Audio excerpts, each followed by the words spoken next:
Last class में क्या किया था हम लोगों ने?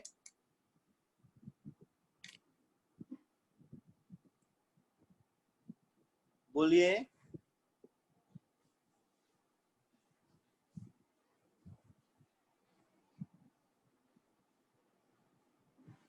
बोलिए, लास्ट क्लास में क्या किया था?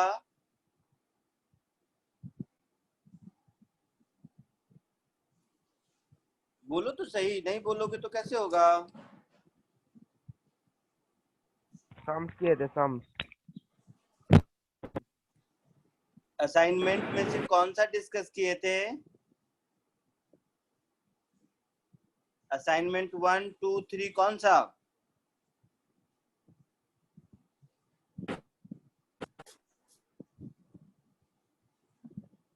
बोलो।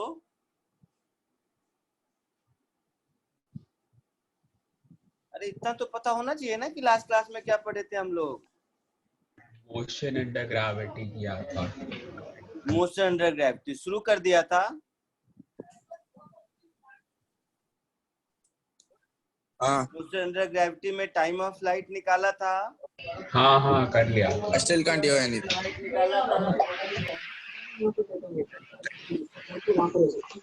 Maximum height, time of flight, ये सब निकाले थे। हाँ वो कर लिया। Yes sir. उसके कुछ क्वेश्चंस किए थे। हाँ सर किए थे। उसके बाद object thrown from height h above the ground, ऐसा वाला किया था। हाँ सर किया था। Yes sir. तो लास्ट असाइनमेंट कौन सा होमवर्क दिया था मैंने? आपने 3 और 4 दिया था। 3 और 4 दिया था। तो 3 और 4 में कुछ पूछना है? हाँ सर। पूछिए। तो पहले असाइनमेंट 3 और 4 में पूछ लीजिए, फिर आगे बढ़ते हैं। ठीक है, पहले हम लोग असाइनमेंट 3 और 4 के डाउट्स करेंगे। बोलिए, असाइनमेंट 3 में कौन कौन सा पूछना है? सर 8th वाला। 11th 11 और 12।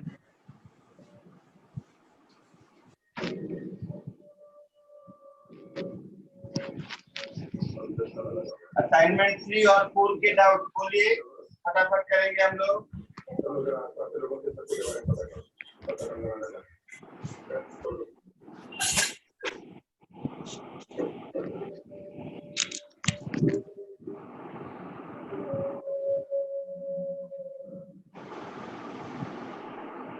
बोलिए।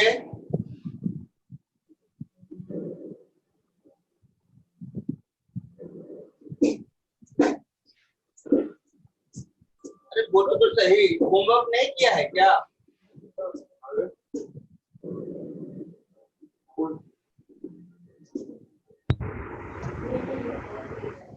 दो ही बातें होंगी, या तो नहीं किए होगे और किए होगे तो डाउट होगा, और नहीं तो कोई डाउट नहीं होगा। सब समझ में आ रहा होगा। 12। 8 और 11 के अलावा कौन सा बोला बेटा? 12। ठीक है, और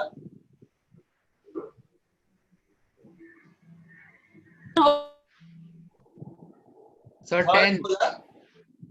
10th और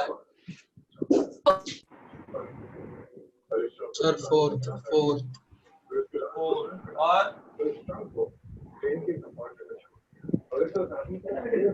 असाइनमेंट 4 का 13। असाइनमेंट 3 में चैट करना सर है। असाइनमेंट 3 में 1, 10 और 11। 1 भी 1 10, 11 है। हाँ सर हाँ। असाइनमेंट 4 में आइए।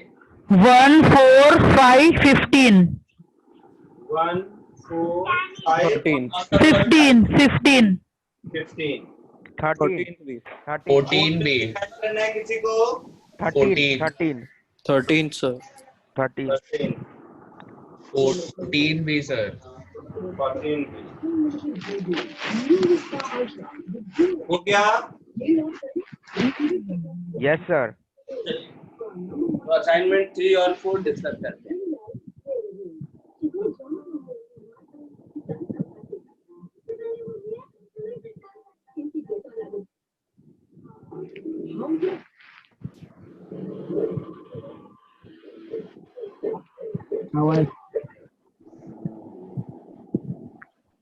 सर असाइनमेंट 3 में क्वेश्चन नंबर कुछ बोला असाइनमेंट 3 में क्वेश्चन नंबर 3 3 ठीक।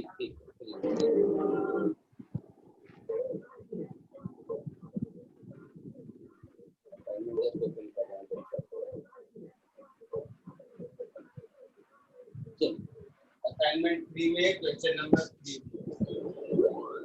सबसे पहले question number 1। A particle starts from rest and traverses a distance s with uniform acceleration, then moves uniformly with acquired velocity over a further distance 2s. Finally, it comes to rest after moving through a further distance 3s under uniform retardation. Assuming the entire path is straight, find the ratio of average speed over the journey to maximum speed.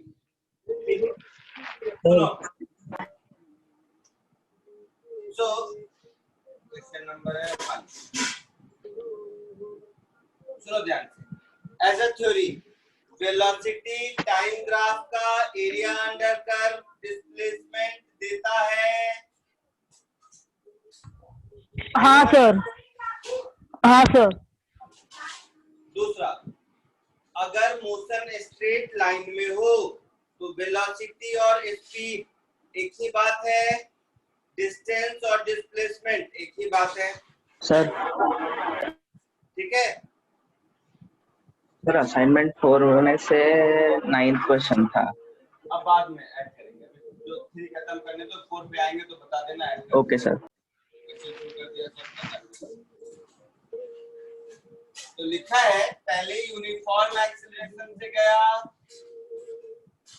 जब तक इसकी velocity maximum नहीं होगी, उसके बाद constant velocity से गया उसी मैक्सिमम वेलोसिटी से, और फिर एक कांस्टेंट रिटार्डेशन से तब तक चला जब तक कि वो रुक नहीं गया। तो ये हो गया मेरा वेलोसिटी टाइम ग्राफ। हाँ या ना? Yes sir. अब कह रहा है कि कांस्टेंट एक्सीलरेशन से गया था तब इस डिस्टेंस ट्रैवल किया था, कांस्टेंट वेलोसिटी से गया था तब 2s डिस्टेंस ट्रैवल किया था, और कांस्टेंट रिटार्डेशन से गया था तब 3s डिस्टेंस ट्रैवल किया था। ऐसा लिखा है? Yes sir. बोलिए। आपसे हाँ, पूछा है sir. Ratio of average speed to maximum speed. इस प्रोसेस में ये जो आपको दिख रहा है v0, यही मैक्सिमम स्पीड है ना? Yes sir. इसका मतलब है मुझे जो रेशियो चाहिए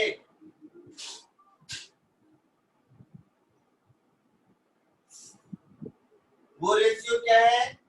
average speed upon maximum speed, मतलब v0, और एवरेज स्पीड क्या होगा? टोटल डिस्टेंस अपॉन टाइम, वही होता है ना? हाँ सर। तो 3s plus 2s, 5s plus s, 6s upon time पे आते हैं। मान लो यहां से यहां तक जाने में t टाइम लगा, तो यहां से यहां तक जाने में कितना टाइम लगेगा? कौन बताएगा?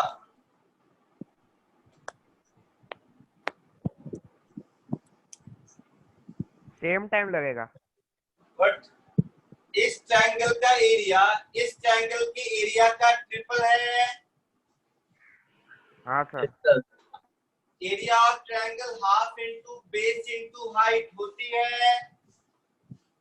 Yes sir. तो दोनों ट्रायंगल का हाइट सेम है बट एरिया ट्रिपल है, मतलब टाइम ट्रिपल होगा। Yes sir. तो ये 3t होगा। कोई दिक्कत यहाँ तक? नहीं सर। इसका टाइम t है और एरिया s है, इसका एरिया 2s है, तो इसका टाइम कितना होगा? t। 2 times ये time. होगा। आया समझ में? Yes, sir. सबको समझ आया? Yes sir. क्या किसी को डाउट है तो पूछिए। सर वो 2s का एरिया t कैसे आया? 2s रेक्टेंगल है, हाँ सर। रेक्टेंगल का एरिया होगा v नॉट इंटू ये वाला टाइम। हाँ सर। अच्छा, half into v naught into ये वाला टाइम s है, तो हाँ नॉट इंटू ये वाला टाइम 2s है, तो ये टाइम उतना ही होगा ना। हाँ सर। तो 3 4 5t यहाँ पर आ जाएगा 5t। कोई दिक्कत? नहीं सर।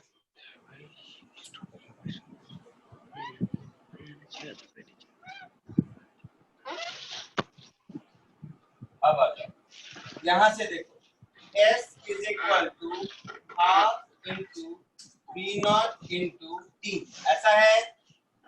तो यहाँ से मुझे मिल गया v naught into t is 2s, मिल गया। Yes sir. अब यहाँ पर आ जाइए, तो 6s upon 5 into v naught into t, ऐसा होगा। तो v naught into t 2s है, तो इसको यहाँ सब्स्टिट्यूट कर दीजिए। तो 6x अपॉन 5 इंटू 2s, ये गया 2 3 जा 6, so आंसर विल बी 3/5। आया समझ में? Yes sir. पक्के से? Yes, sir. Yes sir. Yes. Question number 1 is done. Question number 3 जगह है कर लेता हूं, उसके बाद एक ही बार कॉपी करना। Question number 3, a car accelerates from rest at a constant rate alpha for some time, after which it deaccelerates at constant rate beta to come to rest. The maximum velocity reached if total time maximum velocity v reached if total time is given by, मतलब maximum velocity मालूम है, मुझे total time ढूंढना है। तो देखिए, same story बिना graph का भी कर सकते हैं। वेलोसिटी टाइम ग्राफ में पहले एक्सीलरेट किया, फिर रिटार्डेशन हुआ, ये है अल्फा एक्सेलरेशन का रेट और ये रिटार्डेशन का रेट बीटा है। मान लेते हैं ये टाइम है t1 और ये टाइम है t2, अपने मन से मान लेते हैं। तो ये वाली स्पीड कितनी हो जाएगी? अल्फा t1 हो जाएगी v equal to u plus at से। Yes आया sir. ना? हाँ sir. Yes, sir. Alpha t1 velocity से जीरो वेलोसिटी हो गया, रिटार्डेशन बीटा है और टाइम t2 है। इसका मतलब हो गया initial velocity alpha t1, final velocity 0, acceleration minus beta, time taken t2। इतना इंफॉर्मेशन मुझे मालूम है। Yes sir. तो v is equal to u plus at, v is 0, u is alpha t1, a is minus beta, t is t2। तो यहां से मुझे मिला t2 is alpha t1 upon beta, ऐसा मिल गया।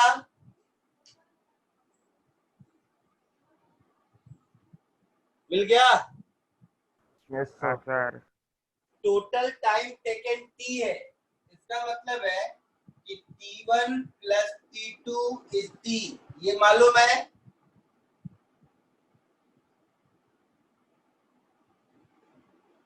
यही मतलब हुआ। तो ये हो गया इक्वेशन 1, ये हो गया इक्वेशन 2। इन दोनों इक्वेशन को सॉल्व करके मैं अगर t1 निकाल लूं तो v क्या होगा? अल्फा t1 होगा। हमें v ढूंढना है ना बेटा। Yes sir. इन दोनों को सॉल्व कर दीजिए। इन दोनों को सॉल्व करेंगे तो T1 प्लस T2 की जगह इतना कुछ, that is alpha T1 by beta, this is equal to T। तो यहाँ से मुझे T1 मिल गया beta T upon alpha plus beta. तो यहाँ से मुझे V मिल गया, यही V ढूंढना था अल्फा T1, तो alpha beta T upon alpha plus beta, ऐसा कुछ आंसर होगा। आया ना? हाँ सर। जल्दी से ये दोनों कॉपी कर लीजिए।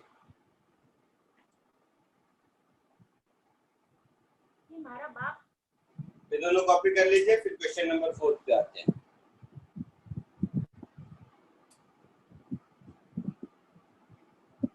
अच्छा, फोर्थ भी इसी पे बेस्ड है। तो डिस्टेंस पूछा है, तो देखो फोर्थ भी कर ही देता हूँ, यहीं पर यहीं पे लिख देता हूँ फोर्थ से कर।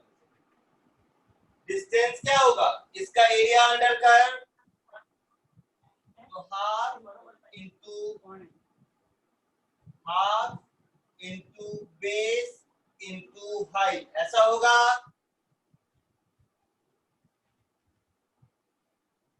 यही होगा ना? तो v की वैल्यू जो इसमें निकाल चुके हैं वो यहाँ पर पुट कर दीजिए। तो alpha beta T square upon 2 alpha plus beta, ये हो गया फोर्थ का आंसर। फर्स्ट, थर्ड और फोर्थ समझ समझ के लिख लीजिए खुद से।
हाँ बोलिए सर असाइनमेंट 4 का 9th क्वेश्चन। आएंगे, बोला ना बेटा, असाइनमेंट 4 पे जब आएंगे तो बोल देना, कर दूंगा, कोई दिक्कत नहीं। अभी जल्दी से कॉपी करके आगे बढ़ो ताकि मैं फटाफट कर दूं।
Done sir.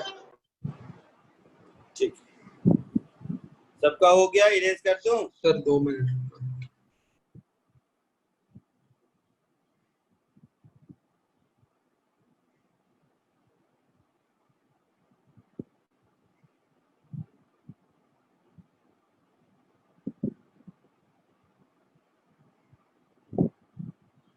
हाँ सर हो गया।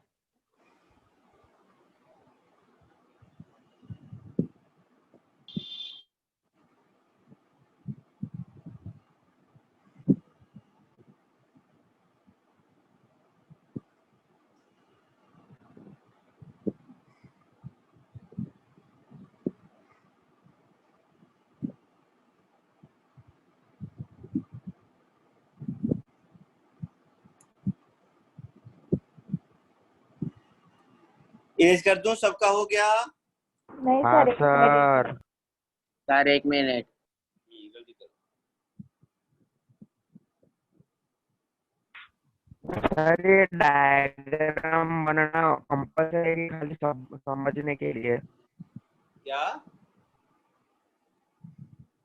सर ये जो डायग्राम है वो एग्जाम में हम लोग को बनाना पड़ेगा कि खाली सम ही करना है? आपने सर जो डायग्राम बनाया ना, डायग्राम, बनाया डायग्राम। हाँ सर वो कंपल्सरी है? हाँ कंपल्सरी है। हाँ मतलब एग्जाम में भी ऐसे ही करना पड़ेगा, डायग्राम बनाकर समझाना हाँ ऐसे ही पड़ेगा कर। सब में? बिना डायग्राम बनाए जादू से कैसे कर लोगे? ओके। सर मैंने थर्ड सम ग्राफ के बिना किया था।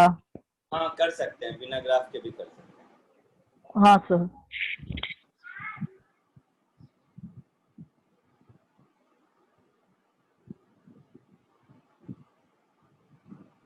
अब करूँ इरेज? हो गया सबका? हाँ सर। Yes sir. ठीक है।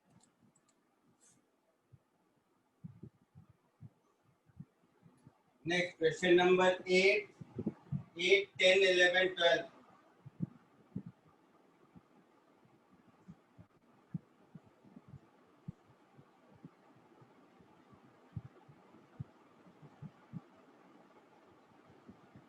Question number 8.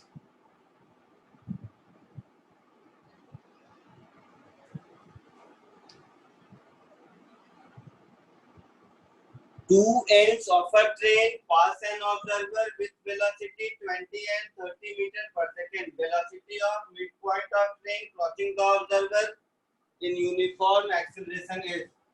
तो ये ऑब्जर्वर है, पहली बार ट्रेन ऐसा था, मान लो ट्रेन की लेंथ L है, उस समय इसकी स्पीड है 20 मीटर पर सेकेंड। फिर जब ट्रेन क्रॉस कर रहा है, मतलब जब ऐसा हो गया, तब इसकी स्पीड हो गई 30 मीटर पर सेकेंड। ये लेंथ L है। तो आपसे पूछा है जब mid point of the train pass कर रहा होगा, मतलब जब ऐसा होगा, ये डिस्टेंस L/2 होगा, उस समय ट्रेन की स्पीड कितनी रही होगी, यही पूछा है। Yes sir. क्वेश्चन में क्या पूछा है समझ आया? Yes sir. इन दोनों डेटा से हम लिख सकते हैं 30 that is v is equal to u, v square is equal to u square plus 2 into a into s, ऐसा लिख सकते हैं। हाँ सर। मान लिया मैंने ट्रेन का एक्सीलरेशन a है और ट्रेन का लेंथ l है, तो ऐसा लिख सकते हैं। तो 900 is equal to 400 plus 2al। तो यहाँ से मुझे मिल गया al इज 9 माइनस 4, 500/2, ये मिल गया।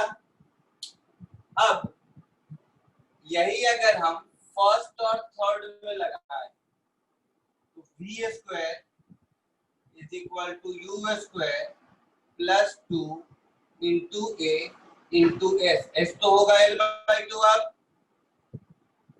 होगा दैट इज 400 प्लस al हो गया, al की वैल्यू है 500/2 दैट इज 250, तो ये हो गया 400 plus 250 that is 650 v square हो गया, तो v की वैल्यू हो गई अंडर रूट 650 मीटर पर सेकेंड। ऐसा कुछ है आंसर?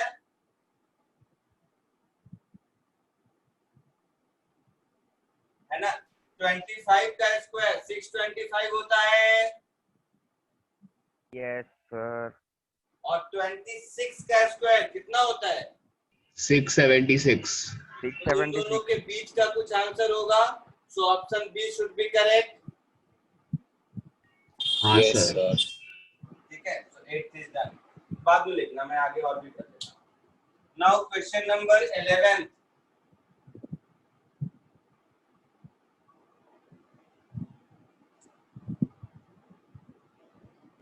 सर 10th 10th भी है क्या सर?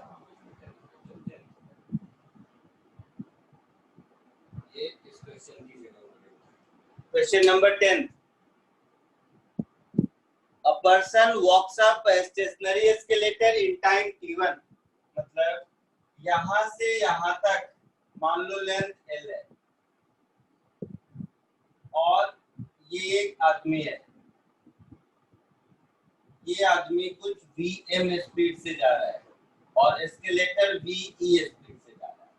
तो लिखा है एस्केलेटर रुका हुआ है, मतलब ve 0 है, तब इसको जाने में टाइम t1 लगता है, मतलब t1 इज l अपॉन, नहीं सॉरी वही है ना, person walks up in time t1 stationary. हाँ, तो t1 is l upon speed of man, तो यहाँ से मुझे स्पीड ऑफ मैन मिल गया l बाई t1 मिल गया। सर वापस एक बार समझाओ ना। अरे एस्केलेटर पे चढ़ा है, हाँ सर। तो एस्केलेटर जब रुका होगा तो तुम उस पर चलोगे, हाँ सर। तो तुम्हें चलने में टाइम t1 लगता है। हाँ सर। एस्केलेटर का लेंथ l है, हाँ सर। हमारी स्पीड कितनी होगी? l by t1। हाँ सर। हाँ। वही लिखा है speed of man is l by t1। Okay sir. चलो इतना ही वो लिखा ही है। दूसरे केस में क्या कहता है कि आदमी रुका हुआ है और एस्केलेटर चल रहा है, ऐसा लिखा है। यस सर तो आदमी रुका हुआ है और एस्केलेटर चल रहा है, तब टाइम t2 लगता है। इसका मतलब हो गया कि speed of escalator l by t2 होगा, यस सर तो speed of man l by t1, speed of escalator l by t2। अब आपसे पूछा है कि एस्केलेटर पर आप खड़े हो, आप भी चल रहे हो और एस्केलेटर भी चल रहा है, तब कितना टाइम लगेगा, यही पूछा है। यस सर तो अब टाइम लगेगा मुझे कितना, l अपॉन, अब एस्केलेटर भी चल रहा है और उसके ऊपर आप भी चल रहे हो, तो ऐसा होगा, बोलो। हाँ सर। तो ve और vm की वैल्यू पुट कर दो, तो l upon l by t1 plus l by t2, तो l गया तो ऊपर हो गया t1 t2 upon t1 plus t2, ये हो गया t का आंसर। क्वेश्चन नंबर 10 समझ आया? यस सर हाँ sir.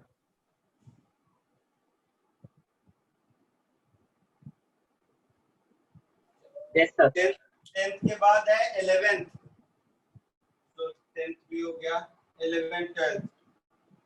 A train starting from rest travel first part of its journey with constant acceleration a, second part with constant velocity v, and third part with constant retardation a, being brought to rest. The average speed of the whole journey is 7v by 8. The train travel with constant velocity for how much time? यही पूछा है। तो ये similar to first question हो गया। Similar to first question कैसे हो गया देखिए,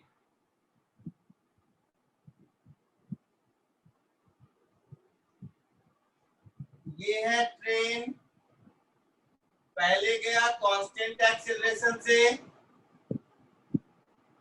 फिर गया कांस्टेंट स्पीड से, फिर गया कांस्टेंट रिटार्डेशन से, और फिर इसकी स्पीड 0 हो गई, रुक गया। तो रुका हुआ से शुरू किया था और वापस रुक गया, और ये स्पीड v है ऐसा। एक्सीलरेशन की वैल्यू भी a है और रिटार्डेशन की वैल्यू भी a है। यहाँ तक कोई दिक्कत?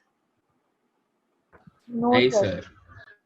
तो यहाँ से यहाँ तक जाने में मान लेता हूं मैं कि टाइम t लगा, तो यहाँ से यहाँ तक जाने में कितना टाइम लगेगा? टी। उतना ही लगेगा। हाँ सर। क्यों? क्योंकि दोनों तो इक्वल उसके एरिया दोनों सेम है, वैल्यू सेम है। कहाँ एरिया सेम है? एरिया हाइट सेम है, मतलब हाइट सेम है तो बेस भी सेम होगा, ये कैसे मालूम?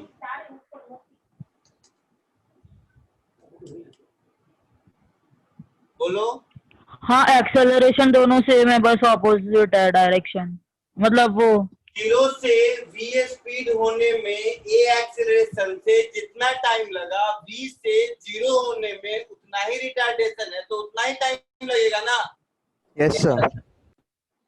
तो ये टाइम वही होगा। Yes. बीच का टाइम कितना है मुझे नहीं मालूम, तो लेट इट बी t1।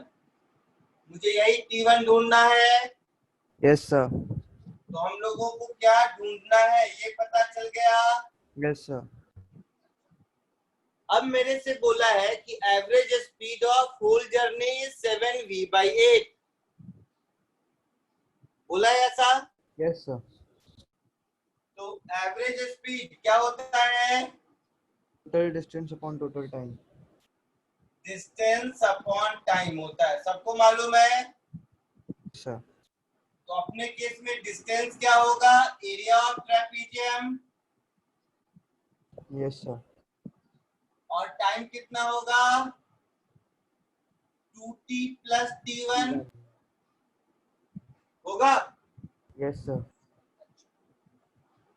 ये एरिया ऑफ ट्रेपीजियम कितना है? तो देखो एवरेज स्पीड कितना है? 7v/8। 8 है क्या? देखो हाँ 8 है, तो ये हो गया 7v/8। Area of trapezium half into sum of parallel side, that is 2t plus t1 plus t1 Yes sir. multiplied by distance between them, that is v upon 2t plus t1। यहाँ तक कोई दिक्कत? नहीं sir.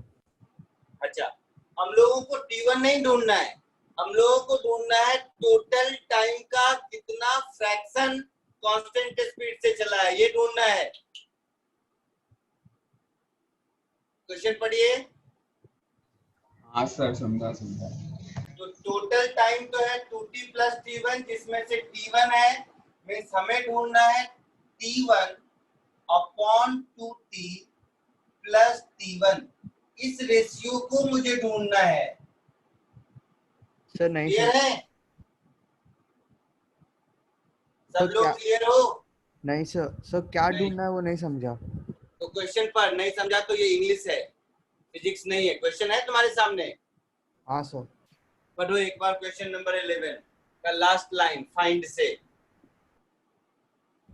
Find the train travels with constant velocity for of the total time. For dash of total time, fill in the blanks. Yes sir. तो for dash of total time का मतलब है total time का कितना fraction.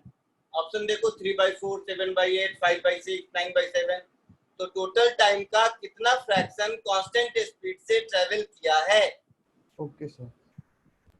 तो constant speed से t1 time तक travel किया है और टोटल टाइम है 2t प्लस t1, मतलब मुझे t1 upon 2t plus t1 की वैल्यू चाहिए। Yes sir. क्लियर है सब लोग? Yes sir. तो देखिए ये v कैंसिल होगा, ये हो गया 7/8, ये 2t प्लस 2t1, 2 भी कैंसिल हो जाएगा, तो ऊपर बचेगा t प्लस t1 और नीचे बचेगा 2t plus t1। Cross multiply कर दीजिए, 14t plus 7t1 is 8t plus 8t1. ये इधर गया तो 6t is equal to t1. तो 6t is equal to t1 मिल गया. Yes, sir. पक्का? Yes, sir. तो 6t is equal to t1 मिल गया. तो ये फ्रैक्शन कितना होगा? 6t is t1. तो ऊपर वाला हो गया t1, नीचे t है तो 6t 3/4. t1. तो ऐसा कर दो 6t is t1. तो t1 को 60 पुट कर देते हैं. तो t1 को 60 पुट कर दिया. t1 is 60. 60 plus 2t 80 हो गया. तो ये फ्रैक्शन 6/8 हो गया. दैट इज 3/4 हो गया. ऐसा कुछ है answer? Yes, sir. Yes, sir. ये कहाँ से आया? मैंने यहाँ से यहाँ सब्स्टिट्यूट किया. इसको समझ के सबको ये तीनों क्वेश्चन लिख लीजिए, फिर आगे बढ़ते हैं.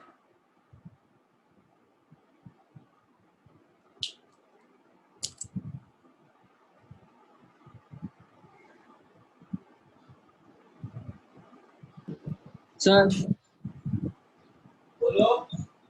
सर आप वापस से असाइनमेंट्स भेज सकते हो ग्रुप में. मेरा फर्स्ट फिजिक्स लेक्चर है. अच्छा, हाँ, कुछ बच्चे हैं जिसका फर्स्ट लेक्चर है. मुझे पता चला है, नाम मेरे पास आया है अलग अलग सेंटर से. बताता हूँ कौन कौन. एक सेकेंड होल्ड कीजिए. ग्रुप पे भेजा था मुझे किसी ने, ऑफिस स्टाफ ने भेजा है.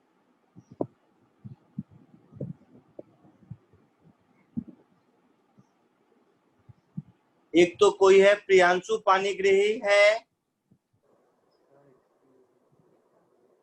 प्रियांशु पानीग्रही आया है. सर तुम्हारा भी फर्स्ट लेक्चर होगा शायद.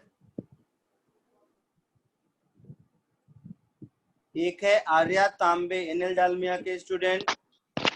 Yes sir. तेरा भी फर्स्ट लेक्चर है. एक मुझे 7 स्क्वायर का है, अंश. अंश भी प्रेजेंट है क्या? Ansh Deulkar, is he present over here? Anyway, so those who are new student उनके लिए बता दूं, ये मेरा कौन सा फोर्थ लेक्चर है शायद. Yes sir. तो जिनका प्रीवियस 3 लेक्चर छूट गया है उनको तीनों लेक्चर का असाइनमेंट क्या क्या लेना है, ध्यान रखो. तीनों लेक्चर का असाइनमेंट, तीनों लेक्चर के वीडियोस और सारे और बुकलेट, ये मैं दोबारा से लेक्चर खत्म होने के बाद ग्रुप पर पोस्ट कर दूंगा. ठीक है? आज का छोड़ के, आज फोर्थ लेक्चर है. थर्ड और फोर्थ का भेज दो ना. क्या बोल रहे हो? असाइनमेंट थर्ड और फोर्थ का भी भेज दो ना. हाँ, सारे असाइनमेंट बोल दूंगा क्योंकि कुछ बच्चे नए हैं ना. तो असाइनमेंट 1 2 3 4 4 असाइनमेंट, 3 वीडियो लेक्चर और 1 बुकलेट, ये मैं ग्रुप पर पोस्ट कर दूंगा for those student who are new. Sir 3 और 4 अभी भेज दो ना, क्योंकि आप करवा रहे हो तो क्वेश्चन चाहिए. कौन सा चाहिए बोलो? असाइनमेंट 3 और 4 जो आप अभी करवा रहे हो. जो करवा रहा हूँ वो, एक सेकेंड ढूंढने दो मुझे. इसमें 3 और 4 पहले ग्रुप में भेजा होगा. सर असाइनमेंट 1 में बहुत सारे क्वेश्चन थोड़े थोड़े नहीं आए. असाइनमेंट 1 में डिस्कस करता हूँ बेटा. उस दिन क्यों नहीं पूछा? सर वो दिन वो मैं लेक्चर नहीं था मेरा. फर्स्ट लेक्चर मेरा सेकंड से चालू हुआ था, सेकंड लेक्चर मेरा था. हाँ सर, मेरा भी वैसे ही है. हाँ, तो फर्स्ट लेक्चर के सुनिए तो सही. फर्स्ट जो सेकंड लेक्चर होगा, सेकंड या थर्ड लेक्चर होगा, जिसमें मैंने फर्स्ट लेक्चर के डाउट डिस्कस किए थे, वो वाला वीडियो है. शायद आपका जो डाउट होगा वो उसमें किया हुआ होगा. ऑलमोस्ट सारे क्वेश्चन सर वो मैंने देखा था, उसमें नहीं है मेरा डाउट. में नहीं है तेरा डाउट? हाँ सर. ठीक है, फिर तुम्हें अलग से बता दूंगा, घबराओ मत. ओके कौन सर. सा है? Foundation builder. Foundation builder assignment 3 और 4 भेज दो, ऐसा बोल रहे हो. ढूंढता हूँ पीछे कहीं होगा. सर मेरे पास है, मैं भेज दूं? मिल गया मुझे. असाइनमेंट 1 2 सब भेज देता हूँ, घबराओ मत. 1 2 3 सर 4. ग्रीन हाउस में ही भेजेंगे. भेज दूं तो नहीं भेज दूंगा, इसमें क्या है। Thank lecture you. 3, lecture 1 module, lecture 1 2 3 module सब भेज दिया। लो इसमें भेजूं फाउंडेशन बिल्डर में ही दोबारा से, लो सब दोबारा से भेज दिया, ठीक है। सर इसको इरेज करूं? नहीं हुआ अभी तक। हाँ तो जल्दी कॉपी कीजिए। सर ग्रीन हाउस में नहीं आया। अच्छा सॉरी सॉरी, ग्रीन में भी भेज दूं? ग्रीन में मैं भेजा ही नहीं, अभी भेज देता हूँ। सर 1 मिनट साइड हट सकते हैं आप? दिख नहीं रहा है बोर्ड। क्या? बोर्ड नहीं दिख रहा है। हाँ हाँ हाँ मैं साइड हटता हूँ, अब दिखेगा। लो ग्रीन हाउस वाले को भी भेज देता हूँ, जो भी अभी तक हुआ है सब ग्रीन हाउस में भी भेज दिया।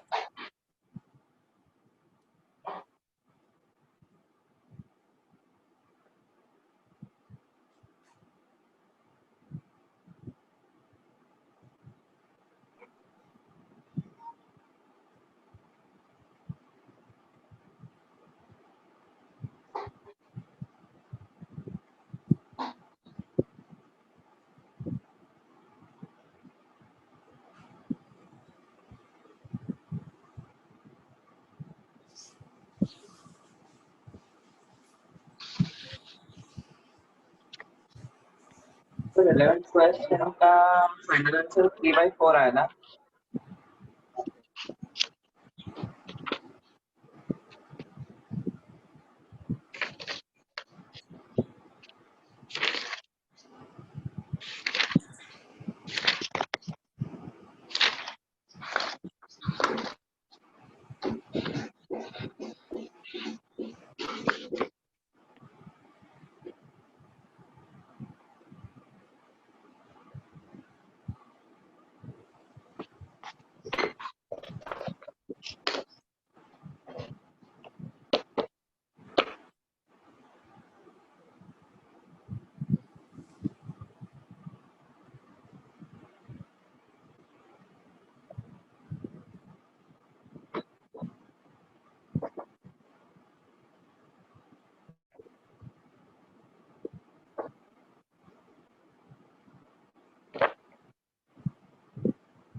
सर हो गया।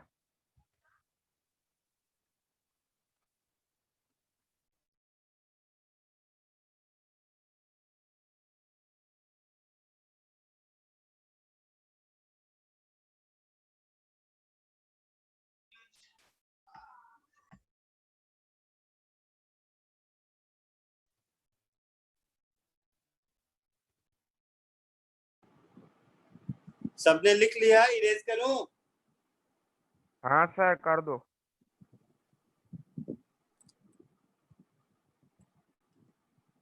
पक्का इरेज कर रहा हूं मैं।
सर कर दो rough.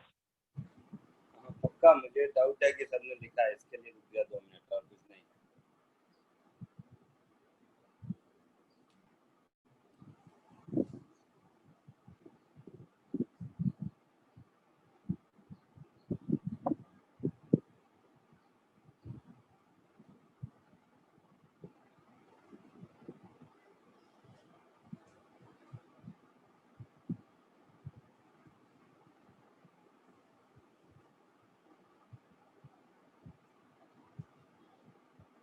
Next, question number 12. A body loses half of its velocity penetrating 3 centimeter in a wooden block. How much will it penetrate more before coming to rest? तो इसका मतलब ऐसा क्वेश्चन तो कराया होगा क्लास में। हाँ सर ऐसा एक सम करवाया था।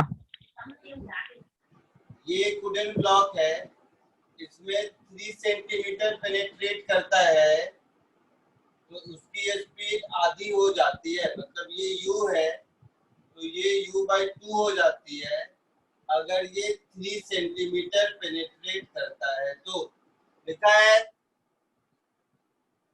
तो पूछता है और कितना पेनेट्रेट करेगा तो रुक जाएगा। तो फर्दर मान लो x डिस्टेंस और ट्रेवल किया और अब जाके ये रुक गया, मतलब अब इसकी स्पीड 0 हो गई। यहाँ तक कोई दिक्कत? बोलो। नहीं सर। इस पूरे प्रोसेस में रिटार्डेशन मान लो a है, तो यहाँ और यहाँ के लिए अगर लिखेंगे तो हम लिख सकते हैं u/2 का square is equal to u square minus 2 into a into 3 centimetre, ऐसा लिख सकते हैं। Yes sir. तो ये हो गया 1/4 minus 1 u square is equal to 6a minus 6a। तो 3/4 u स्क्वायर is 6a. 3 2 जा 6. So retardation a will become u square by 8. Retardation का मैग्नीट्यूड u स्क्वायर by 8 होगा। Yes sir. अब क्या करते हैं, मुझे ये x चाहिए। Yes sir. तो यहाँ और यहाँ के बीच यही कहानी लिखेंगे। Yes b sir. Square that is 0 square is equal to u square that is u/2 का square minus 2 into a into x. So 2ax is u square by 4. So x is u square upon 8a. a की ये वाली value मैं यहाँ substitute कर देता हूँ, तो ये हो गया u square upon 8 और a की जगह u square upon 8। तो x is equal to 1 centimetre है आंसर। 1 सेंटीमीटर है आंसर।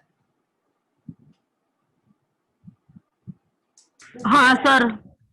हाँ सर। Yes, sir. चलिए अब आइए असाइनमेंट नंबर 4 पर। सर हम्म, सर आप थोड़ा मतलब जो भी कैमरा थोड़ा ऊपर जो ऊपर का पार्ट हो बराबर दिख रहा नहीं है तो सर कहाँ नहीं दिख रहे? बराबर दिख रहा। एकदम बराबर है। तू अपने मोबाइल में डबल टैप करके बड़ा कर लिया होगा शायद।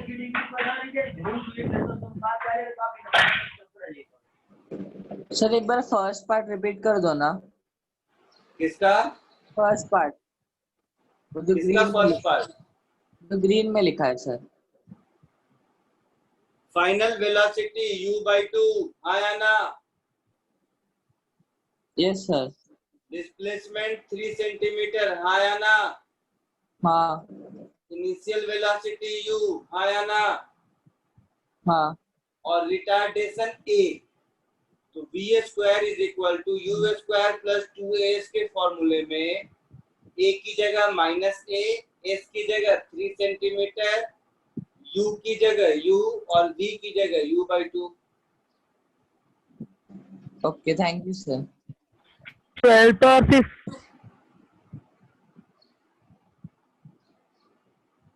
सर 12th और 15th सेम ही है ना? क्या पता, मुझे मैंने बंद कर दिया वो असाइनमेंट, दूसरा खुला। हाँ सिमिलर ही है शायद। चलो असाइनमेंट 4 क्वेश्चन नंबर 1। हाँ 4 में किसी को कुछ ऐड करना था? सर 9। 9। एक और क्वेश्चन 9 ऐड करते हैं। चलिए assignment 4 question number 1। A rocket is projected vertically upward and its time velocity graph as shown in figure. The maximum height attained by the rocket is। तो देखो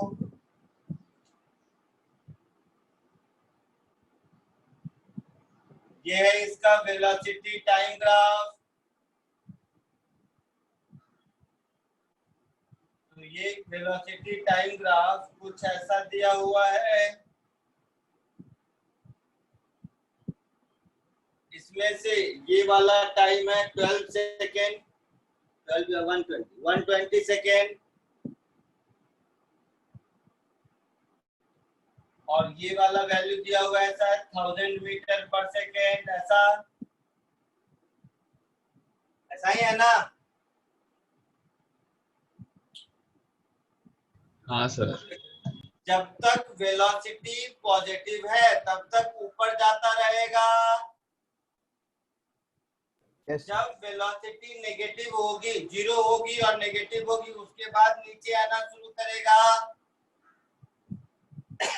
आया ना? Yes, sir. तो इसकी वेलोसिटी पॉजिटिव किस टाइम तक है?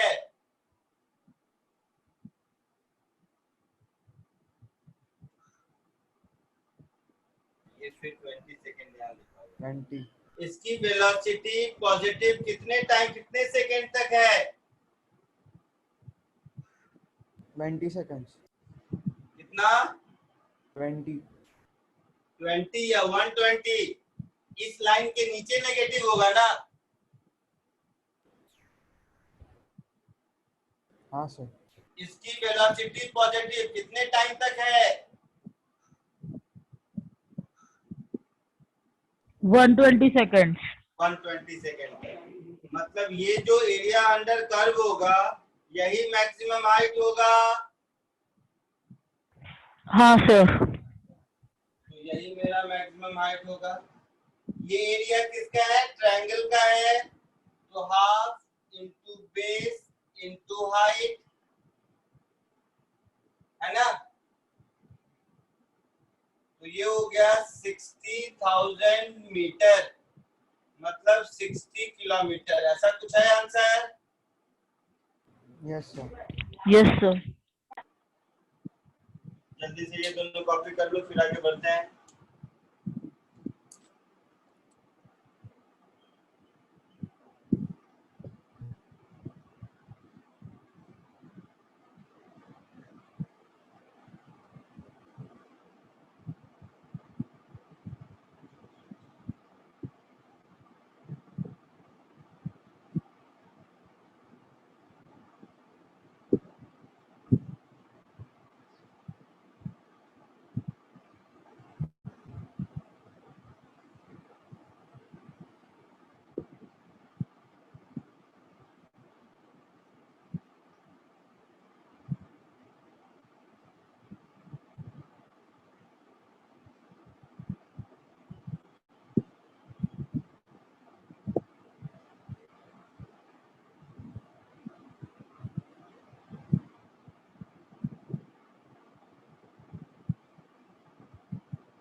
Sir assignment 5 दोगे? क्या हुआ? आज असाइनमेंट 5 दोगे? हाँ, इसको इरेज करूं? Yes sir. कर दो कर दो। Next question number 4, 5, 9.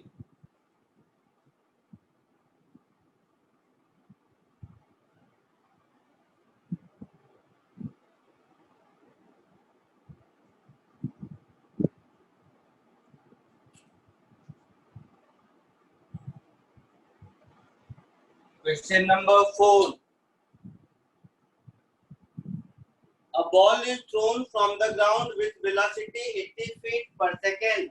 The ball will be at height of 96 feet above the ground after time कितना? तो देखो, एक बॉल को नीचे से थ्रो किया, कितने स्पीड से? सर इसमें ये नहीं समझ में आया कि एक्सेलरेशन ड्यू टू ग्रेविटी क्या लेंगे। बताता हूँ, कितने स्पीड से थ्रो किया?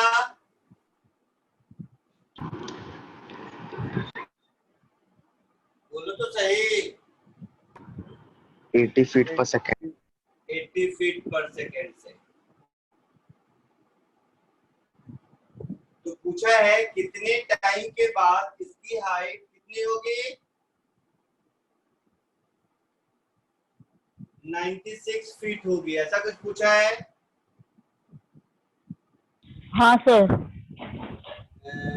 Then the ball will be at a height 96 above the ground after time what?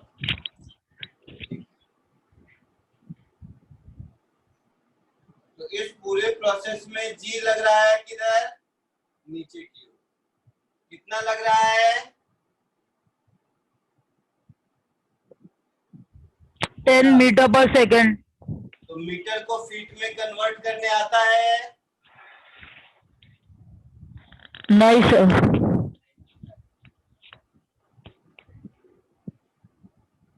32 feet पर सेकेंड स्क्वायर। नहीं आता ये तो ठीक है, आगे इसी असाइनमेंट में देखोगे तो जी का वैल्यू फीट के यूनिट में दिया हुआ होगा।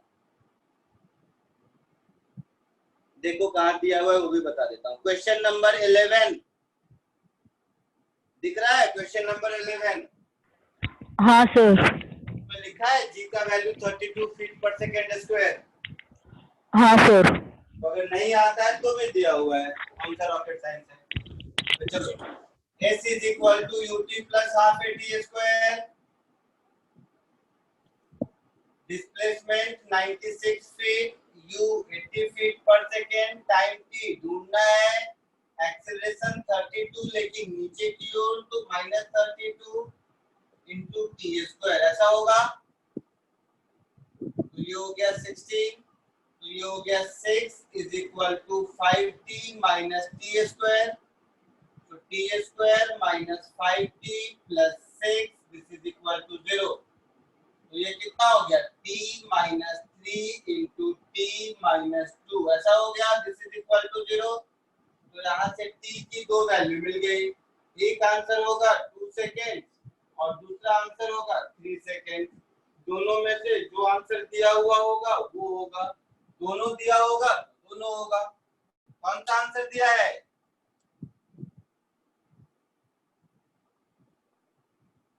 बोलो। दोनों दिया। दोनों आंसर होगा। Next question number 5।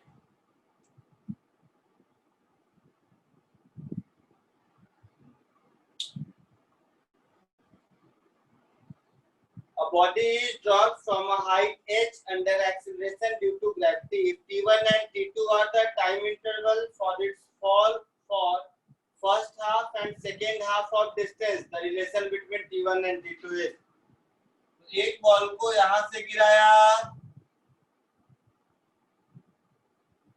इसमें से फर्स्ट हाफ मतलब h/2 आने में टाइम लगा t1 और नेक्स्ट हाफ मतलब फर्दर h/2 आने में टाइम लगा t2 मतलब ये अगर t इक्वल टू 0 है तो यहाँ पर t इक्वल टू t1 होगा और यहाँ पर t is equal to t1 plus t2 होगा, है ना? बोलो। हाँ सर। तो यहाँ के लिए हम लिख सकते हैं h/2 is half g t1 square, लिख सकते हैं। Yes sir. Let it be equation 1। इस पूरे के लिए हम लिख सकते हैं h is equal to half g t1 plus t2 का स्क्वायर, लिख सकते हैं। Yes sir. तो मुझे t1 और t2 में रिलेशन निकालना है, तो यहाँ से h का वैल्यू उठाकर यहाँ सब्स्टिट्यूट कर दीजिए। तो ये हो गया half g t1 plus t2 का स्क्वायर, दैट इज h लिख दिया मैंने, डिवाइडेड बाय 2, मतलब एक 1/2 और आ गया। This is equal to half g t1 square. तो ये हाफ g को हटा दिया मैंने, है ना? तो ये हो गया t1 plus t2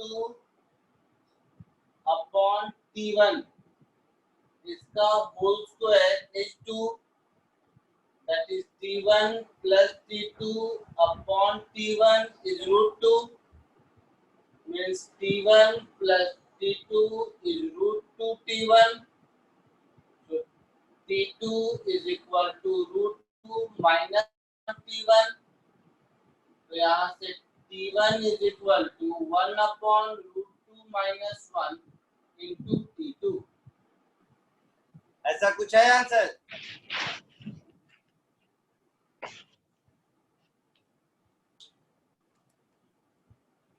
Time t1 are the time interval of the first half and second half of distance।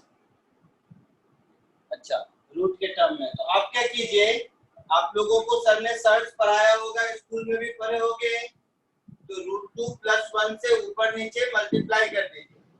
तो t1 is equal to t2, यहाँ है रूट 2 माइनस 1, तो ऊपर कर दो रूट 2 प्लस 1, नीचे कर दो रूट 2 प्लस 1, ये तो कर ही सकते हैं। तो denominator a square minus b square 1 हो गया। तो t1 is equal to root 2 plus 1 t2। Root 2 कितना होता है? 1.414 प्लस 1 2.414, तो t1 is equal to 2.414 t2। ऐसा कुछ है answer? Yes sir. Yes sir. Sir school में सर्च नहीं पढ़ा हो तो?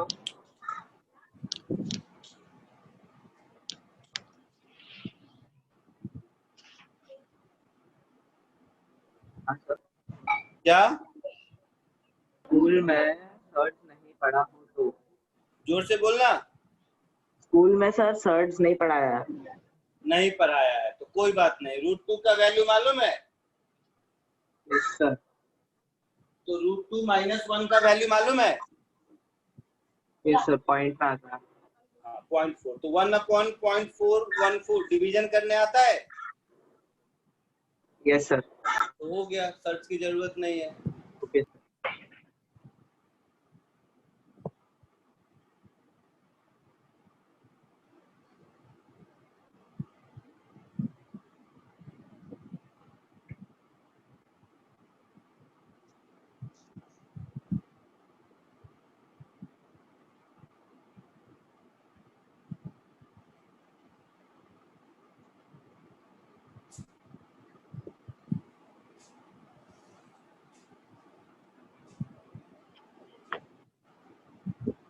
जी दे मम्मी।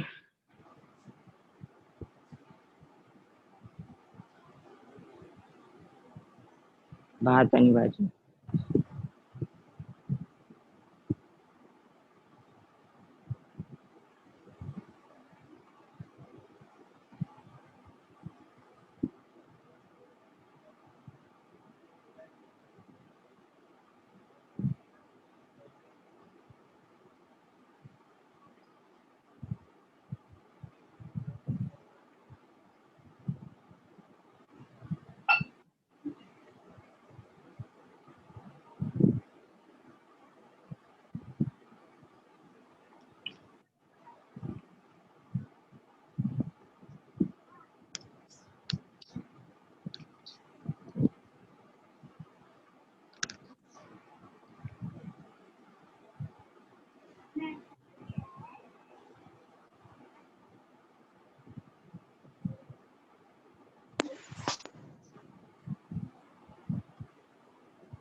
इरेज कर दूं?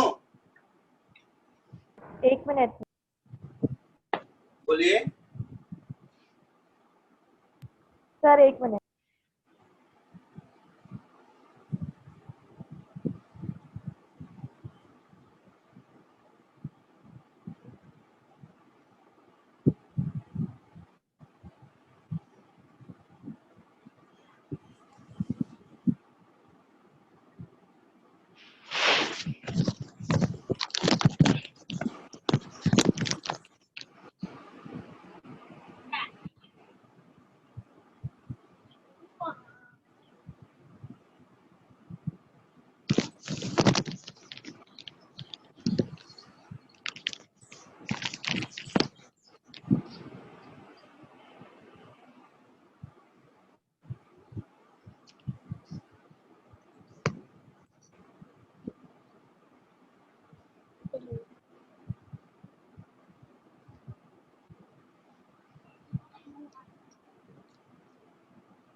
सर ये मॉड्यूल में जो थियोरी दिया है वो पढ़ना।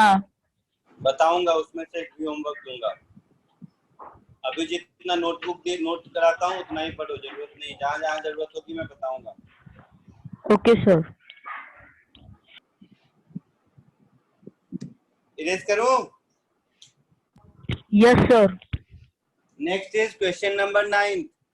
A body is thrown up with a speed and caught back after 4 seconds. तो caught back after 4 seconds मतलब जितने जहां से थ्रो किया वहीं पर वापस आने में 4 सेकेंड लगा, यही मतलब हुआ।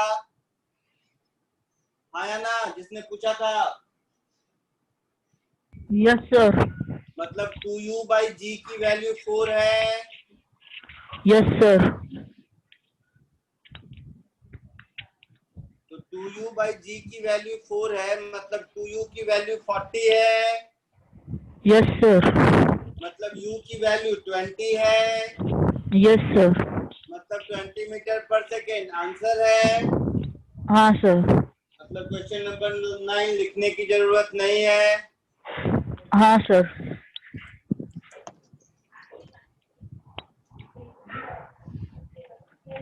Now 13, 14, 15. हाँ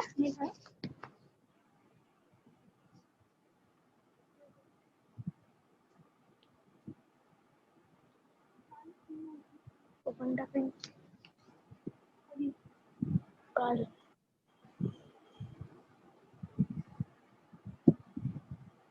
13.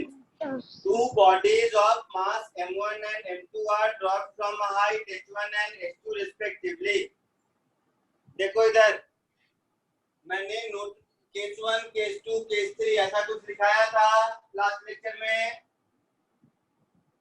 Yes sir. तो उसमें कोई केस देखो जिसमें h हाइट से ड्रॉप किया, उसमें टाइम कितना मिलता था?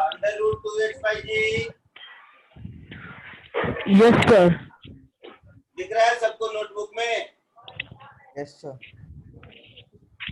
अगर दिख रहा है तो क्वेश्चन नंबर 13, तो t1 मेरा होगा √2h1/g और t2 मेरा होगा √2h2/g। इसका मास से कोई लेना देना है? मास से कोई लेना देना नहीं है। तो आपसे t1 t2 का रेशियो पूछा है, तो t1/t2 क्या दिख रहा है? √h1/h2।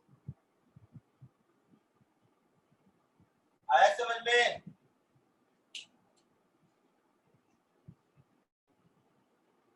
बोलो।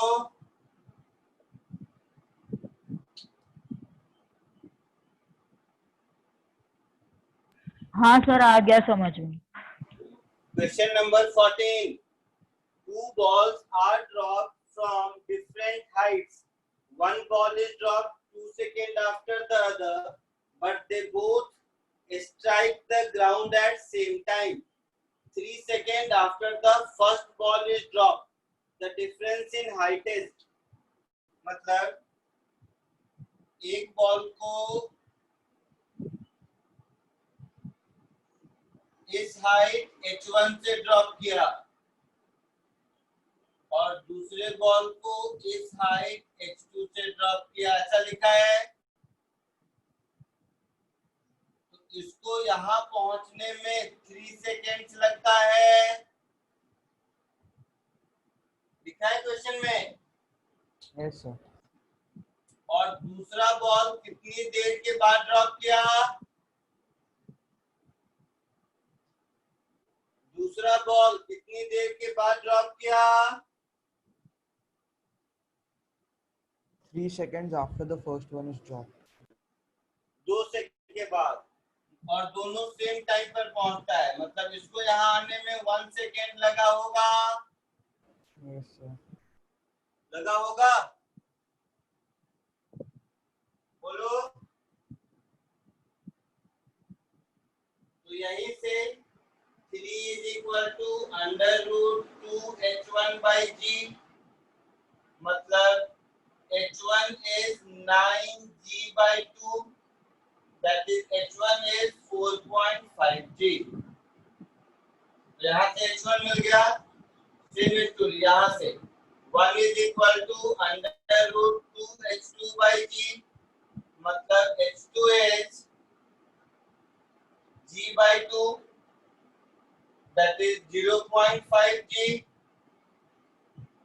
तो इन दोनों के बीच का डिफरेंस इन हाइट पूछा है। तो डिफरेंस इन हाइट का मतलब हो गया h1 - h2, that is 4.5 minus 0.5g, that is 4g होगा। g की value 9.8, so 4 into 9.8 metre, that is 39.4 metre है आंसर।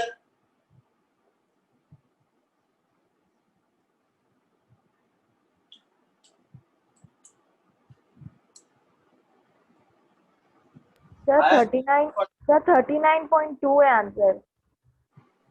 हाँ तो वही लिखा है ना मैंने। अच्छा 0.2, आप 8 4 जा 32 होता है ना। हाँ 10.2 होगा, मल्टीप्लिकेशन उतना मुझे नहीं आता ना।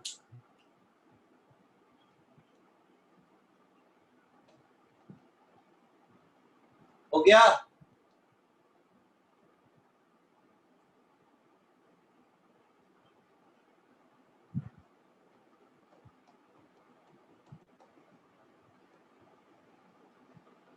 आगे बढ़े। Question number 15।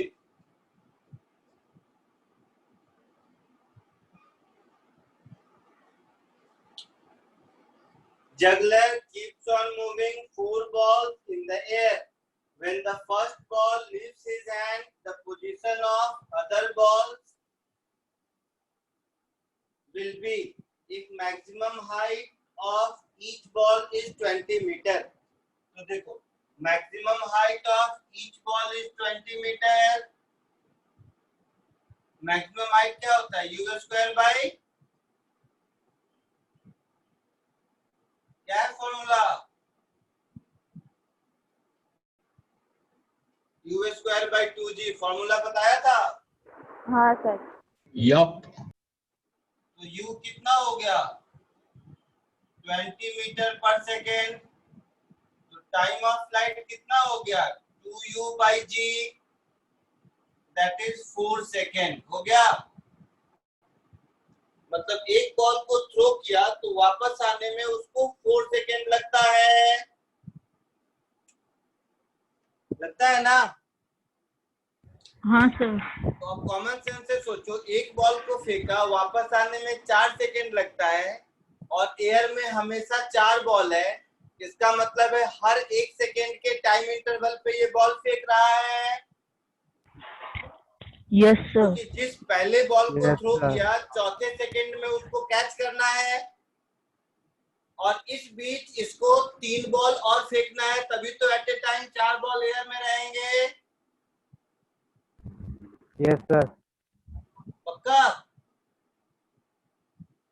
Yes. यानी कि time gap between throw of 2 consecutive balls is 1 second. Am I clear? Yes sir. कोई डाउट नहीं? तो बस ये अगर हो गया तो सब हो जाएगा। तो यहां से मुझे ये समझ में आ गया कि time gap between two consecutive throw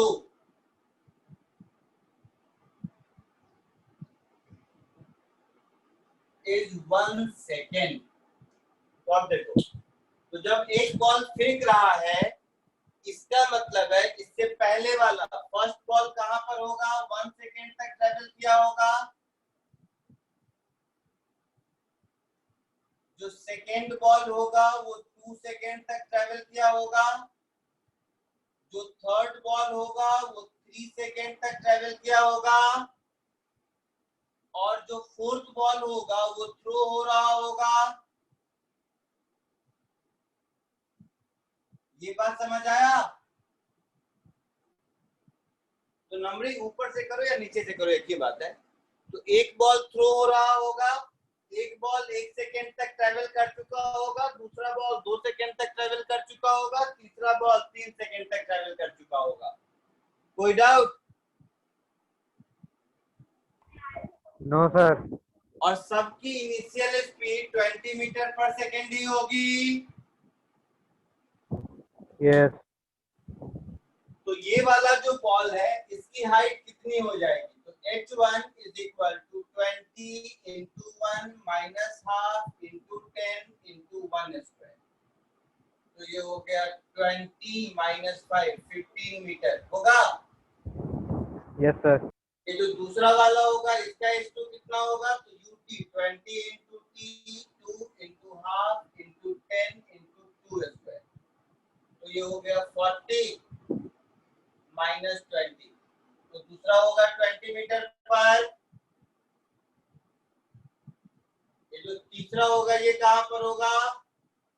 तो 20 into 3 minus half into 10 into 3 square. तो ये होगा 60 माइनस 45 3 3 9 45 मतलब 15 मीटर। तो यही सब आंसर होगा। तीनों बॉल का पोजीशन ये होगा 15 पर, ये होगा 20 पर और ये फिर होगा 15 पर। ऐसा कुछ है आंसर? Yes sir. सोच समझ के लिख लीजिए खुद से।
सर क्वेश्चन 14 में जी की वैल्यू 9.8 क्यों लिया?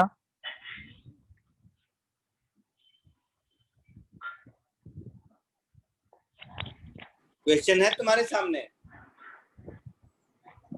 नहीं सर, एक मिनट।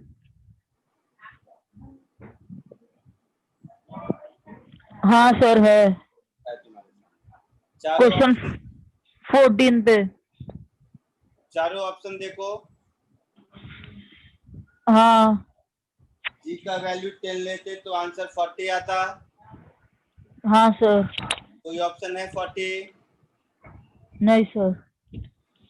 तो उसके सबसे नजदीक ऑप्शन कौन है? 39.2। अब अब g का वैल्यू 9.8 लेकर चेक कर लेंगे क्या हमने सही किया, इस वजह से अप्रोक्सीमेट आ रहा है, तो कर लेंगे। आ गया सही तो सही है। अच्छा, मतलब सर पहले तो हर क्वेश्चन में 10 लेके ही करना है ना? जिससे कैलकुलेशन आसान हो जाए। अच्छा, जैसे मुझे यहाँ कैलकुलेशन आसान 40 से हो रहा था g इक्वल टू 10 लेके, लेकिन ऑप्शन देखा तो नहीं है हाँ 40 कोई ऑप्शन, बट 40 के आसपास 39.2 है, तो हो गया करेक्ट आंसर। हाँ।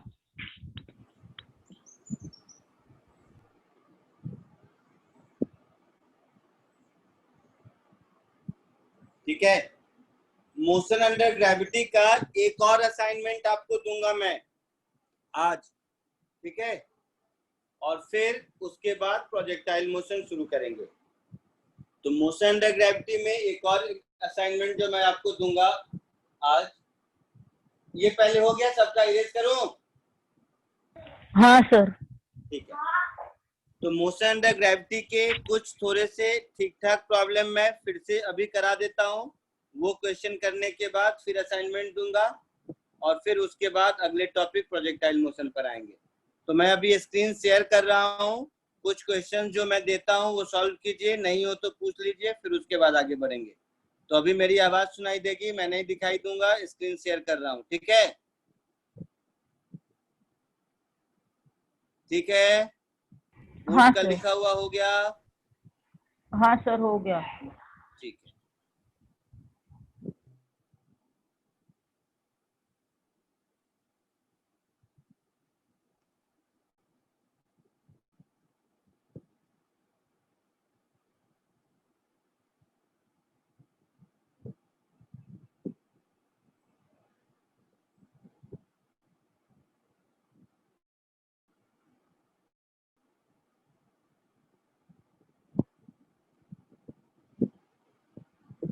पिछली बार इसमें से कुछ क्वेश्चंस कराए थे आप लोगों को मैंने।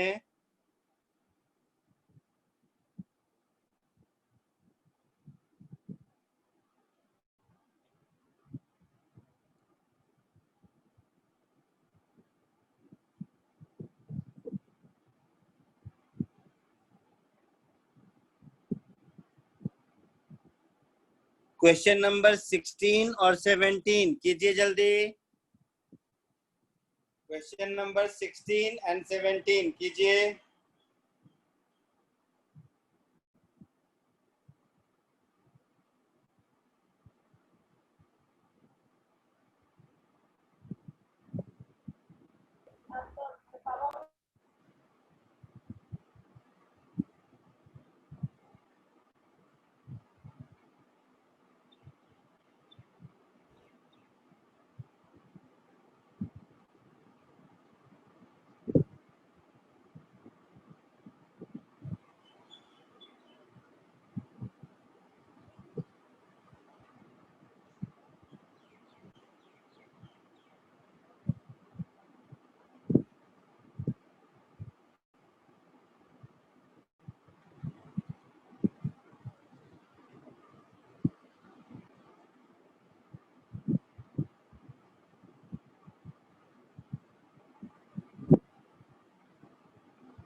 16th हुआ? हाँ सर। Very good. क्या आंसर आया? 2 seconds. 2 seconds और 19.6 मीटर पर सेकंड। देख लेते हैं 16 का आंसर, देख लेते हैं। देखिए 4 सेकेंड और 29.4 मीटर पर सेकेंड आंसर है। सर नहीं आया। कोशिश करो, नहीं आया मतलब मेरा क्या है, मैं तो बता दूं, बट उससे क्या होगा। फाइट मारो, फाइट मारो।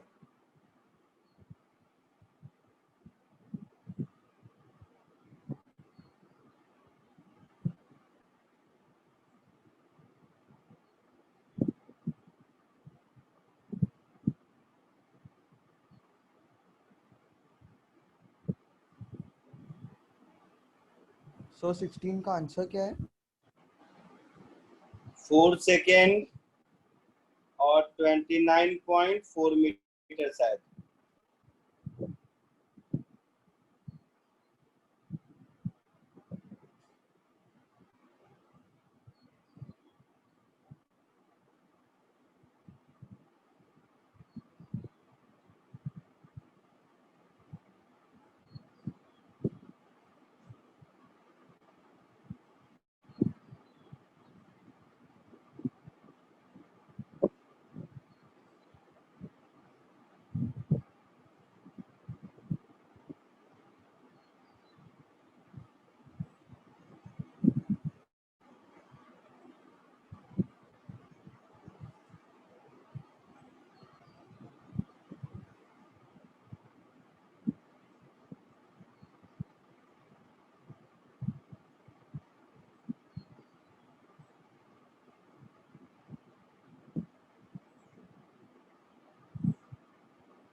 किसी को नहीं आया?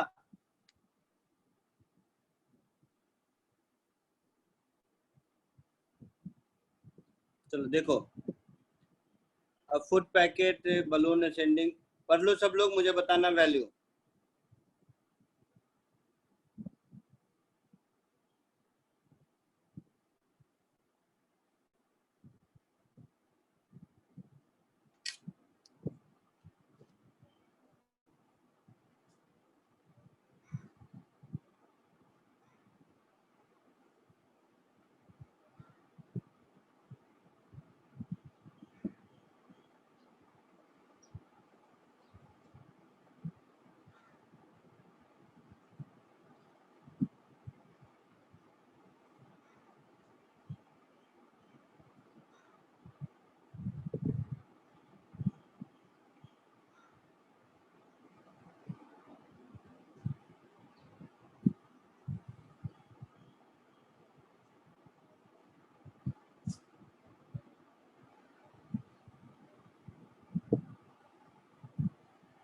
देखो एक बलून है, ये बलून किस स्पीड से ऊपर जा रहा है? बलून की स्पीड कितनी है? 9.8 मीटर पर सेकेंड। 9.8 मीटर। ये कहां पर पहुंचा? 39.2 मीटर पर। तब यहाँ से एक फुट पैकेट रिलीज हुआ, तो जो फुट पैकेट यहाँ से बाहर निकलेगा उसके पास स्पीड उतनी ही होगी जितनी बलून की है उस समय। आया ना? Yes sir. तो बलून की स्पीड तो कांस्टेंट है 9.8 मीटर पर सेकेंड, मतलब इस फुट पैकेट की स्पीड इस समय 9.8 मीटर पर सेकेंड है। और उसके बाद मोशन अंडर ग्रेविटी है तो ये केस 1 2 3 में से कौन सा केस हुआ? फर्स्ट केस हुआ इनिशियल वेलोसिटी प्लस 9.8 मीटर पर सेकेंड, डिस्प्लेसमेंट माइनस 39.2 मीटर, और क्या क्या चाहिए? Acceleration minus g, that is minus 9.8 metre पर सेकेंड स्क्वायर। तो मुझे टाइम चाहिए, तो s is equal to ut plus half at square. कौन सा क्वेश्चन है? क्यों तुम लोग परेशान हो? मैं समझ नहीं पाया। इतना पढ़ाने के बाद सेम थ्योरी पढ़ाया, खाली वैल्यू सब्स्टिट्यूट करना है, तब ये हालत है। तो minus 39.2 is 9.8t minus half into 9.8 into T square, ऐसा होगा। यहाँ 9.8, यहाँ 9.8 और यहाँ 9.8 का 4 टाइम्स दिख रहा है। तो minus 4 is equal to t minus t square by 2। तो minus 8 is equal to 2t minus t square. तो t square minus 2t minus 8 this is equal to 0, ऐसा होगा।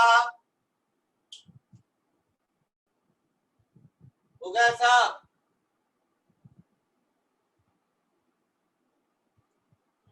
बोलना भाई। हाँ sir. t minus 4 into t plus 2 this is equal to 0।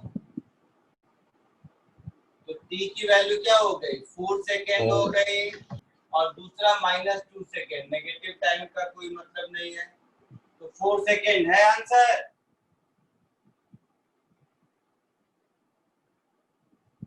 और क्या पूछा है कि किस स्पीड से स्ट्राइक करेगा? यही पूछा है। v square is equal to u square plus 2as। u कितना है? 9.8 का स्क्वायर। a कितना है? माइनस 9.8। s कितना है? माइनस 39.2। तो ये कितना हो गया? 9.8 का स्क्वायर प्लस 2 इंटू 9.8 इंटू 39.2, ऐसा हुआ? बोलो। तो 9.8 का स्क्वायर प्लस 2 इंटू 9.8 और 39.2 को लिख देते हैं 9.8 इंटू 4। तो 9.8 का स्क्वायर कॉमन दिख रहा है, और 4 टू जा 8 प्लस 1 9, ऐसा हो गया। तो 9 इंटू 9.8 का स्क्वायर, दैट इज 3 इंटू 9.8 का स्क्वायर, ये हो गया v स्क्वायर। तो v की वैल्यू कितनी हो गई? 3 इंटू 9.8, दैट इज 29.4 मीटर पर सेकेंड। आया समझ में कुछ?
लिख लिया सबने?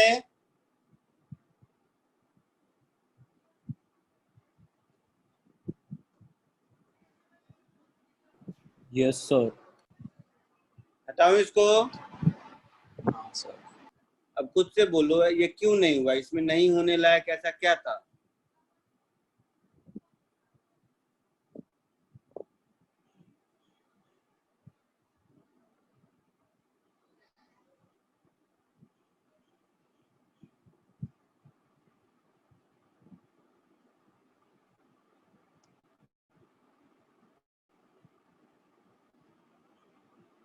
नेक्स्ट 17th कीजिए।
सर 20 मीटर से आंसर।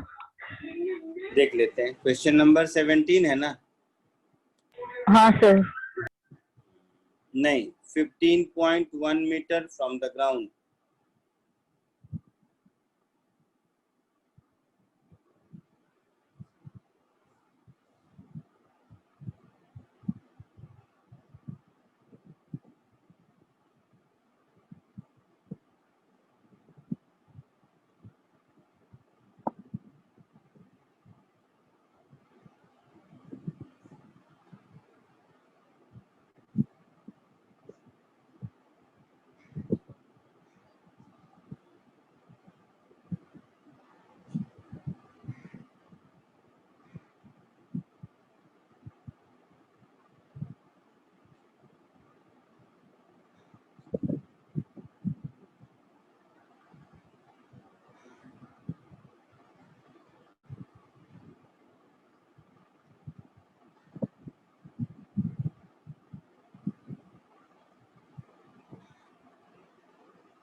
आया आंसर 17 का किसी को? भाई तुम लोग क्या कर रहे हो? मैं बिल्कुल हैप्पी नहीं हूँ। इसका मतलब है कि एक्सरसाइज असाइनमेंट 3 और 4 तुम लोगों ने नहीं किया है।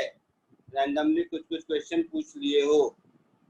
जो क्लास में क्वेश्चन कराया, जो थ्योरी पढ़ाया, कहीं कुछ नहीं लिखते हो, कहीं कुछ नहीं रिवाइज करते हो, कहीं कुछ नहीं असाइनमेंट करते हो। नहीं तो ये 17 क्वेश्चन क्यों नहीं होगा?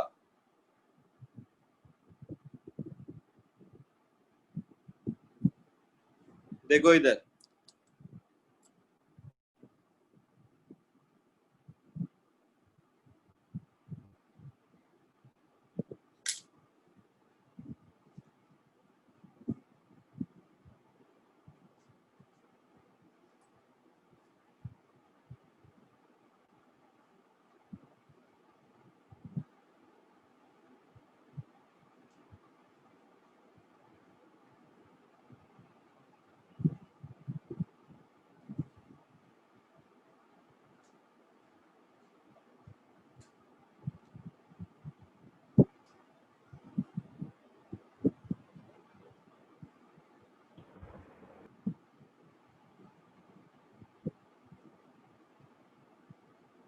एक बॉल को थ्रो किया 20 मीटर पर सेकेंड से ऊपर के डायरेक्शन में। दूसरे बॉल को साइमल्टेनियसली थ्रो किया 20 मीटर पर सेकेंड से नीचे के डायरेक्शन में। ये हाइट है 40 मीटर। पूछा है कि दोनों कहाँ मिलेंगे। यही पूछा है, यही पूछा है ना? Yes sir. Yes sir. तो मान लो यहाँ मिलेंगे ग्राउंड से एक्स हाइट पर। इसके लिए क्या लिखेंगे? x is equal to 20t minus half gt square, ऐसा लिखेंगे। लिखेंगे। Yes sir. इसके लिए क्या लिखेंगे? ये डिस्टेंस होगा 20 माइनस एक्स। तो डिस्प्लेसमेंट किधर है? 20 नहीं 40। डिस्प्लेसमेंट किधर है? नीचे है। हाँ सर, किधर है? नीचे। नीचे है। तो क्या लिखेंगे? Minus of 40 minus x is equal you किधर है? इसका u किधर है? नीचे। नीचे। तो minus 20t minus half G T square, ऐसा लिखेंगे।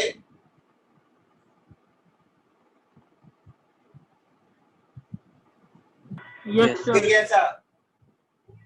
Yes sir. दोनों को सब्ट्रैक्ट कर दो। दोनों को सब्ट्रैक्ट कर दिया तो minus 40 minus minus plus x और यहाँ पर प्लस एक्स, बीच में सब्ट्रैक्शन तो 0 हो गया। माइनस 20t और ये हो गया माइनस 20t, तो माइनस 40t और ये दोनों कैंसिल हो गया। तो t की वैल्यू 1 सेकेंड हो गई। Yes sir. मुझे क्या ढूंढना है? When they two will collide at what distance? क्या ढूंढना है? x ढूंढना है। हाँ सर।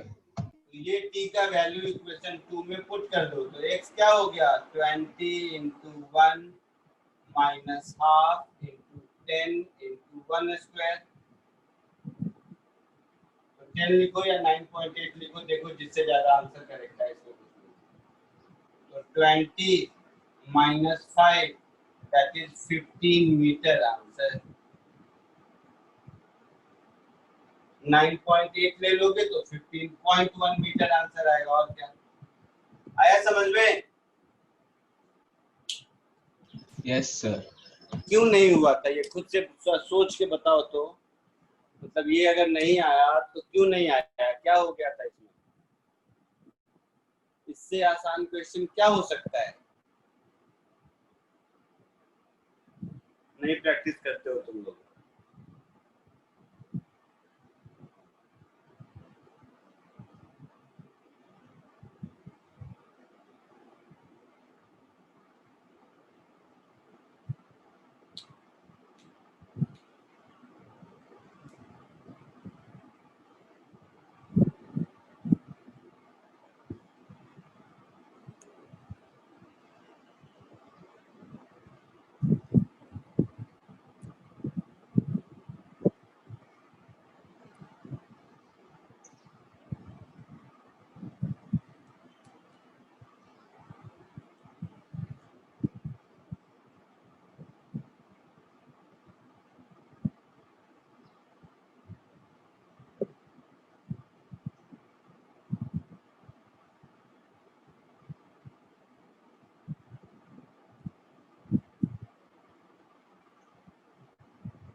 हो गया?